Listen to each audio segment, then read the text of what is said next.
प्रिय शिक्षार्थियों, NIOS के इस कार्यक्रम में आपका स्वागत है। आज हम माध्यमिक पाठ्यक्रम हिंदी की एक कहानी को विस्तार से समझने का प्रयास करेंगे। बाल मनोविज्ञान को प्रदर्शित करती आपके पाठ्यक्रम की कहानी बहादुर अमरकांत जी ने लिखी है। बहादुर कहानी में एक ऐसे बच्चे की कहानी कही गई है जो अपने घर से भागकर शहर आ जाता है। वहाँ एक घर में नौकरी करने लगता है। आपने भी छोटी उम्र के बच्चों को काम करते देखा होगा। यह बात सोचने की है कि आखिर इस उम्र में वे पढ़ना लिखना छोड़कर काम करने को मजबूर क्यों हैं? वे कैसे यहाँ पहुँचते हैं और कैसी परिस्थितियों में जीते हैं? शिक्षार्थियों, आज हम बहादुर के बारे में इस कहानी के माध्यम से जानने का अनुभव करेंगे। इस पाठ में जो बहादुर की कहानी सुना रहा है वह भी इस कहानी का एक पात्र है। वह बताता है कि बहादुर 12-13 वर्ष का एक लड़का है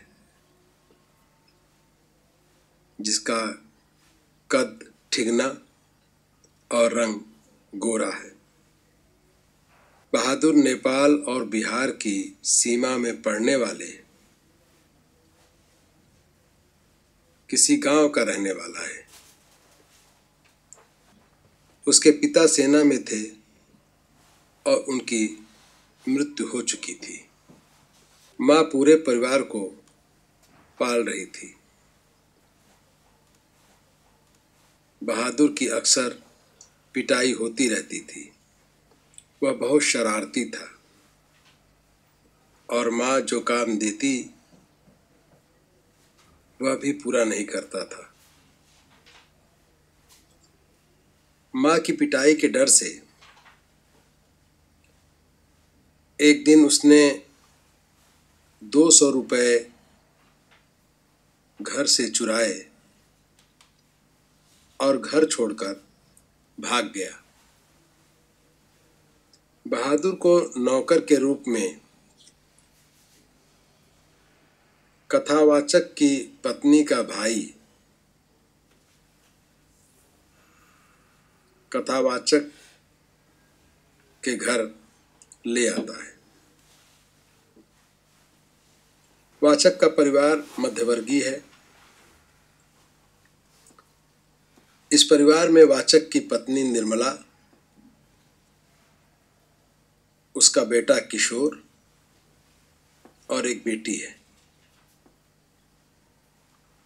किशोर और बहादुर की उम्र लगभग समान है। आप जानते हैं कि आजकल दिखावा बहुत बढ़ गया है। हम अपनी हैसियत से ज़्यादा दिखाने की कोशिश करते हैं। इस परिवार में भी बहादुर को नौकर रखकर आसपास वालों और रिश्तेदारों पर रौब दिखाना शुरू हो जाता है। शुरू में निर्मला बहादुर को बहुत स्नेह से रखती थी। बहादुर भी खुशी से काम करता और खूब मेहनत करता। बस किशोर उससे ठीक व्यवहार नहीं करता था। वह बहादुर को मारता पीटता और हर समय गालियां देता था। किशोर को उसके माता पिता भी ऐसा करने पर नहीं रोकते टोकते थे।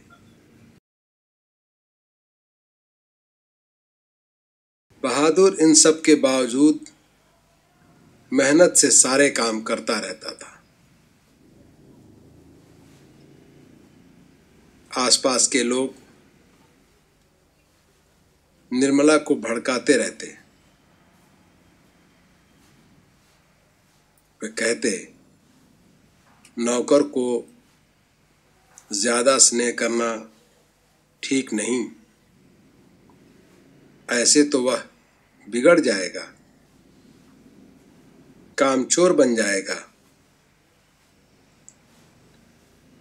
पड़ोसन के बहकावे में आकर निर्मला ने बहादुर की रोटियां बनानी छोड़ दी।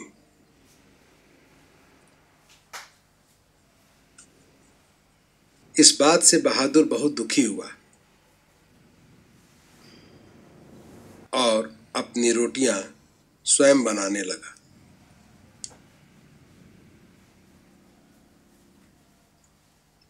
एक दिन वाचक के घर उसका एक रिश्तेदार आया। उनका कोई सामान चोरी हो गया और चोरी का झूठा आरोप बहादुर पर लगा दिया। बहादुर ईमानदार था, मेहनती था। वाचक और निर्मला ने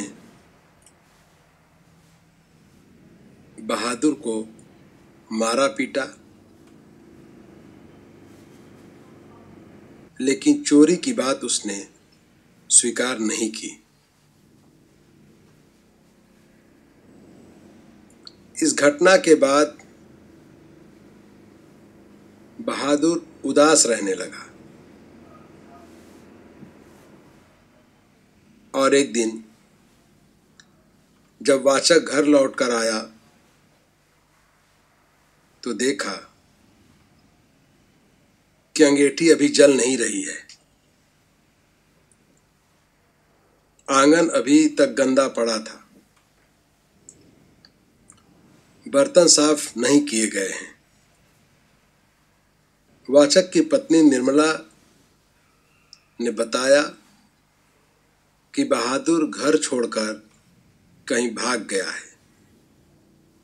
इसके बाद पूरा परिवार अपने व्यवहार पर पछताने लगा। बहादुर के जाने के बाद यह एहसास सबको होने लगा कि उन्होंने बहादुर जैसे मेहनती और ईमानदार के साथ उचित व्यवहार नहीं किया। अपने घर से जब बहादुर भागा था तब उसने 200 रुपये चुराए थे, परंतु जब वह वाचक के घर से गया तो न अपनी तनख्वाह ली और न ही अपना सामान, सब छोड़कर चला गया। शिक्षार्थियों, आपने बहादुर की कहानी संक्षेप में समझ ली है। आइए अब इस कहानी के मुख्य पात्रों के कार्यों के आधार पर उनके व्यक्तित्व की विशेषताएं समझें। इस कहानी का मुख्य पात्र बहादुर है, इसीलिए कहानी का शीर्षक बहादुर रखा गया है। 12-13 वर्ष का एक पहाड़ी बच्चा, छोटी छोटी आंखें, गले में रुमाल बांधे हुए बहादुर का यह चित्र कथाकार अमरकांत जी ने खींचा है। बहादुर में भोलापन भी है और संवेदनशीलता भी। इसी कारण मां के कठोर व्यवहार को सह नहीं पाता और घर छोड़कर शहर भाग जाता है। वह चोरी के झूठे आरोप को सहन नहीं कर पाता। निर्मला को मां के समान मानता है। बहादुर अपनी मेहनत और ईमानदारी से सबको खुश रखना चाहता है। वह घर का सारा काम करता है,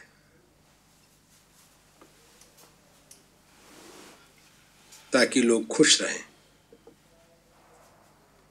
वह ऐसा स्वाभिमानी है कि पिटाई तो सह जाता है, पर सुअर का बच्चा कहने पर काम करने से मना कर देता है।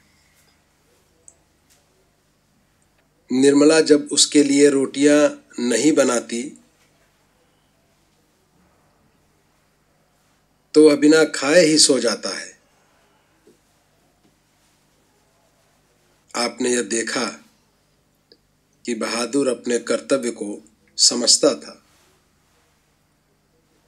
वह अपनी तनख्वाह के पैसे अपने घर अपनी मां के पास भेजता था।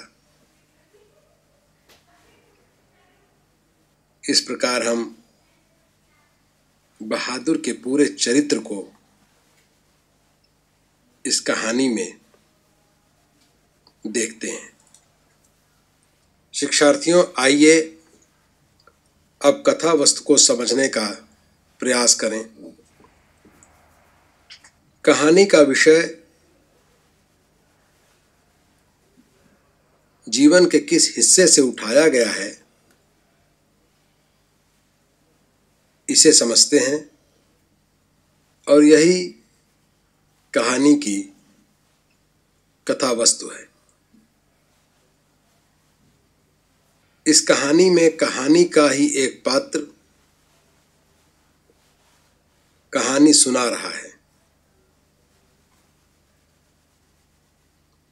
वह वाचक है और अपने परिवार के माध्यम से कम उम्र के घरेलू नौकर के जीवन को हमारे सामने प्रस्तुत करता है। हमारे समाज का वह खाता पीता हिस्सा जो न बहुत अमीर है और न बहुत गरीब, मध्यवर्गीय कहलाता है।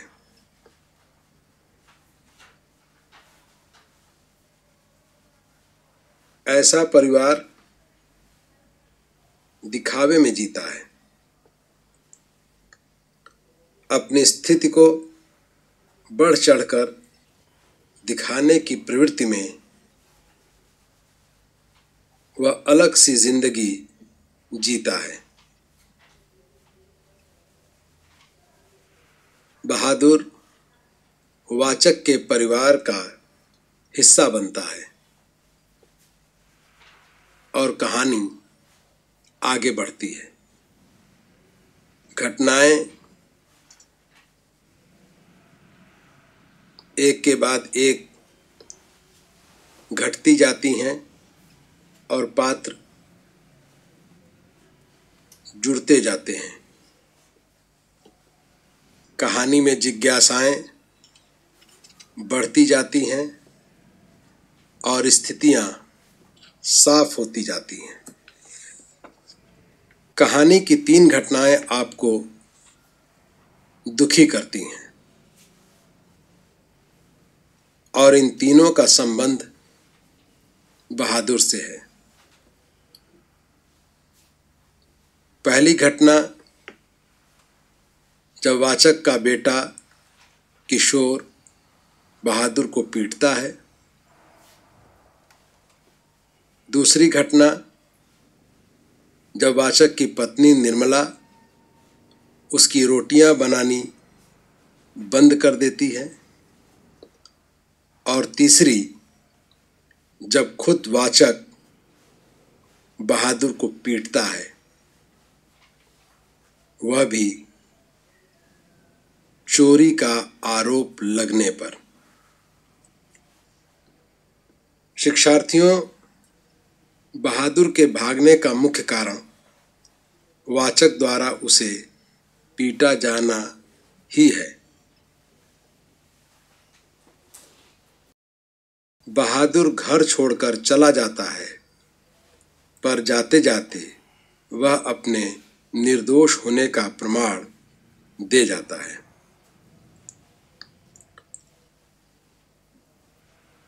वह अपनी प्रिय वस्तुएं, सामान और तनख्वाह सब छोड़कर चला जाता है।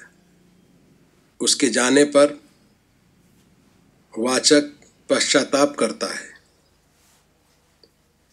स्वयं को अपराधी मानता है। शिक्षार्थियों, इस कहानी के माध्यम से वाचक यह संदेश देने का प्रयास करता है कि हम किस प्रकार अपने व्यवहार से लोगों को कष्ट पहुंचाते हैं और निर्दयी व्यवहार द्वारा अमानवीय व्यवहार करते हैं। शिक्षार्थियों, आपने इस कहानी का एक हिस्सा समझने का प्रयास किया। आइए इस कहानी के दूसरे हिस्से को समझने का प्रयास करें। शिक्षार्थियों, कहानी के इस दूसरे हिस्से में आइए हम कहानी के मुख्य पात्रों के बारे में जानें, उनके व्यक्तित्व के आधार पर उनके चरित्र को समझने का प्रयास करें। आप ये जान चुके हैं कि कहानी का मुख्य पात्र है बहादुर, इसलिए कहानी का शीर्षक बहादुर है। बहादुर के शरीर, उम्र और व्यवहार का कहानी में विस्तार से उल्लेख किया गया है। बहादुर गुस्सैल है और हंसमुख भी। वह स्वाभिमानी है और ईमानदार। वह बहुत मेहनती भी है और लोगों को खुश रखना चाहता है। वह सारे काम बहुत सलीके से करता है।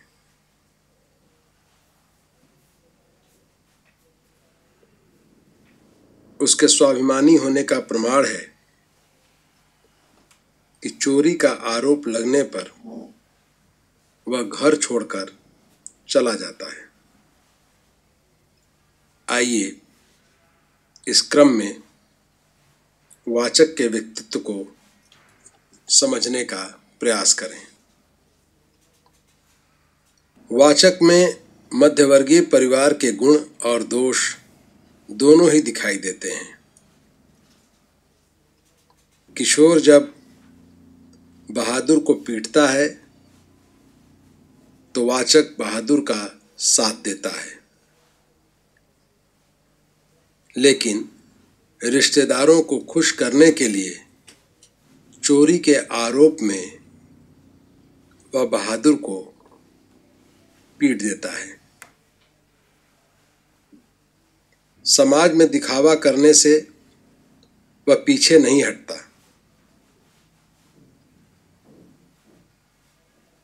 इसी के साथ हम निर्मला को देखते हैं कि वह भी पड़ोसन के बहकावे में आकर बहादुर की रोटियां बनाना बंद कर देती है। अंत में वाचक पश्चाताप करता है, जो उसके व्यक्तित्व का महत्वपूर्ण पक्ष है। शिक्षार्थियों, आइए अब इस कहानी के संवाद को समझने का प्रयास करें। संवाद कहानी के घटनाक्रम को आगे बढ़ाने का काम करते हैं। संवाद पात्रों के व्यक्तित्व को उजागर करते हैं और कहानी में नाटकीयता के गुण को पैदा करते हैं। बहादुर कहानी में संवाद कम है। इसका कारण यह है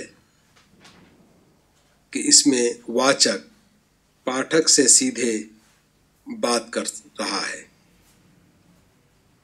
परंतु आवश्यकता अनुसार छोटे छोटे संवाद हैं। एक स्थान पर मोहल्ले के बच्चे बहादुर से पूछते हैं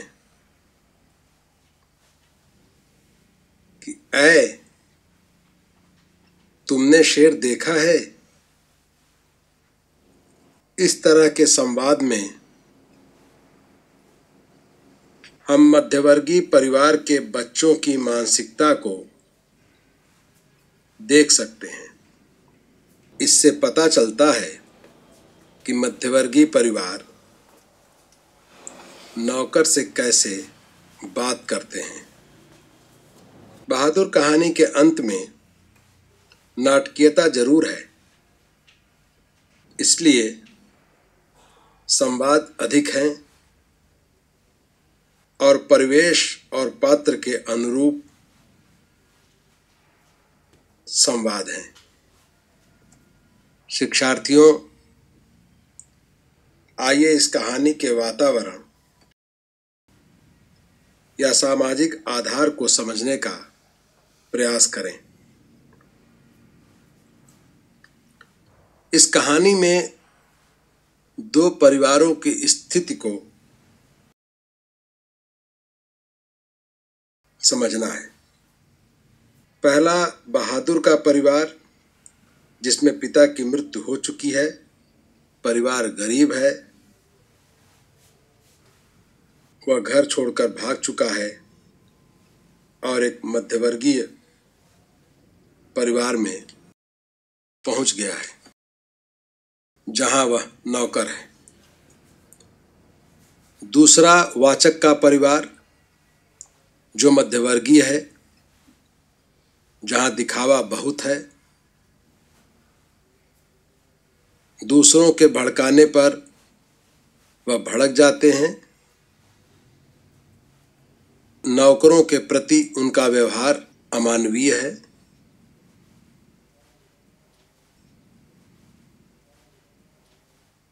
कहानी को समझते हुए हमारा ध्यान बाल श्रम जैसी कुरीति की ओर भी जाता है, जो एक दंडनीय अपराध की श्रेणी में आता है। शिक्षार्थियों, आइए अब कहानी की भाषा पर ध्यान देते हैं। कहानी की भाषा सरल है, जो पात्रों के व्यक्तित्व व भावों के अनुकूल है। सभी पात्रों के बोलने का ढंग अलग है। बहादुर नेपाल का रहने वाला है। उसकी हिंदी कुछ अलग है। किशोर बिगड़ैल लड़का है।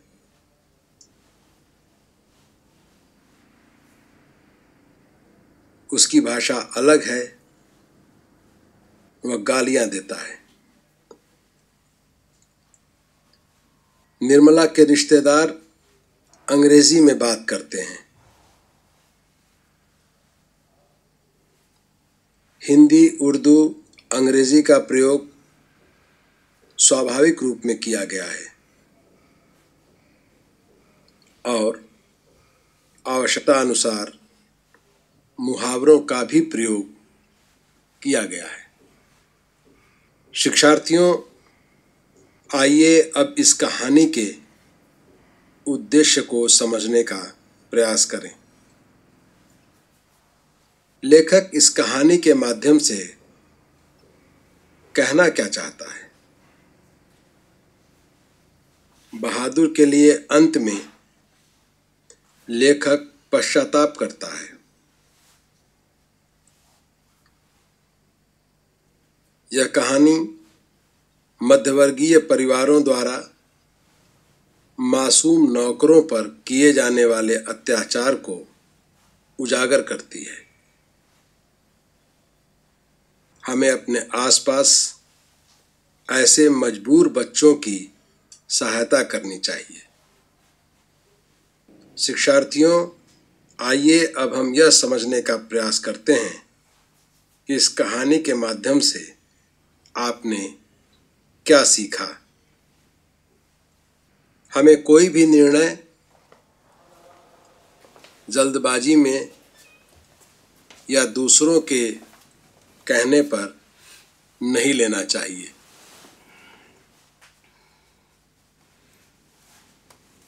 ईमानदार और मेहनती लोगों को स्नेह देना चाहिए। उनका सम्मान करना चाहिए। निम्न वर्ग की मजबूरियों का नाजायज फायदा उठाना उचित नहीं।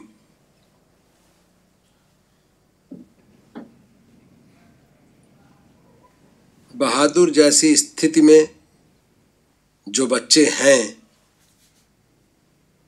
उनके प्रति हमें सहानुभूति रखनी चाहिए और उनकी स्थिति सुधारने के लिए प्रयास करना चाहिए। शिक्षार्थियों, इस कहानी को समझने के पश्चात आपके मन में कई प्रकार की जिज्ञासाएं और प्रश्न उठ सकते हैं। अपने प्रश्नों, जिज्ञासाओं के समाधान के लिए आप हमें ईमेल द्वारा संपर्क कर सकते हैं। हमारा ईमेल आईडी है signlanguage@nios.ac.in। आप NIOS के विविध शैक्षिक कार्यक्रमों के वीडियो YouTube चैनल पर भी देख सकते हैं। आपने बहादुर कहानी